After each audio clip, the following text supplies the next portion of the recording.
ఓఎన్జీసీకి టోకరా వేశారట 5 ఏళ్లలో 370 కోట్లు కుచ్చుటోపి.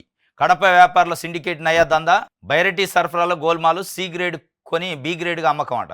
ఎండీసీ నుంచి టన్ను 2000 చొప్పున కొనుగోలు. ప్రాసెస్ చేసి 12,000కి అమ్మకం. జగన్ పాలనలో దర్జాగా దందా.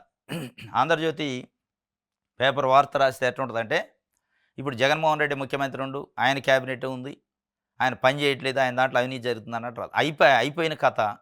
దానికి ఏదైనా ఉంటే ఇవాళ చంద్రబాబు నాయుడు గారు ప్రభుత్వం ఉంది, కూటమి ప్రభుత్వం ఇన్వెస్టిగేషన్ చేస్తారు, కేసులు పెడతారు, అదంతా.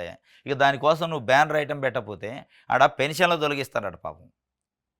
భర్తకుంటే భార్యకు లేదు, భార్యకుంటే భర్తకు లేదు. 8 లక్షల వికలాంగులకు సంబంధించి, దివ్యాంగులకు సంబంధించి పెన్షన్లు కత్తిరీయటానికి కత్తి అలాడుతున్నాడు. దాని గురించి రాయాలా?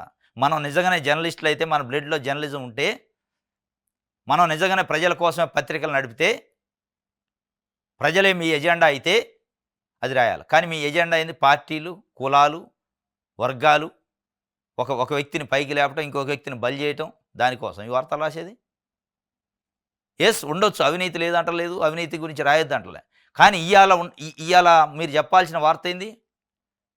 సామాన్య ప్రజలకు ఆరోగ్యశ్రీ బంద్ అయింది ఇవాళ, నిన్నటి నుంచి. దానికి వార్త ఉందా ఇక్కడ? ఆరోగ్యశ్రీ బంద్ అయింది.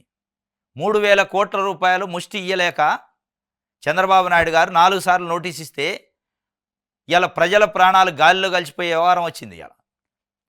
దాని గురించి వార్త రాయద్దా మీరు? మీకు విలువలు లేవా? మళ్ళా ఆంధ్రజ్యోతి పత్రిక ఏబిఎన్ రాధాకృష్ణ గారు అసలు విలువలు అంటే నేనే, విలువల్ని రోట్లేసి నూరి తయారు చేస్తే నేనే తయారైన అన్నట్టు చెప్తారు. మా ఏబిఎన్ ఛానల్ ఆంధ్రజ్యోతి అంటే విలువలతో కూడుకున్నది అంటారు. ఏం విలువ ఇది?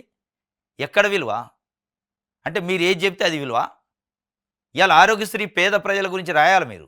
పేద ప్రజల పెన్షన్లు తొలగిస్తారు, అది రాయాలా? రాశారా? ఏం రాశారు? ఏదో బైరటీసా ఏంది? ఓఎన్జీ ఇది ఒకటికని తెలుస్తుంది అసలు? ఇది మామూలు ప్రజలు చదివి ఏం చేయాలి దీన్ని? ఓఎన్జీసీకి టోకరాట. అసలు ఓఎన్జీసీ అంటే తెలియని వాళ్ళు చాలామంది ఉన్నారు. ఒకవేళ జరిగింది అనుకో, జరిగింది జరగలేదని ఎవరు అనరు. ఒకవేళ జరిగింది అనుకో, ప్రభుత్వం ఉంది, ప్రభుత్వ యంత్రాంగం ఉంది, సిబిఐ ఉంది, ఏసీబీ ఉంది, ఇన్వెస్టిగేషన్ చేద్ది. నువ్వు దానికోసం ఒక పేజీ వార్త రాయాల్సినంత అవసరం ఏమొచ్చింది అని.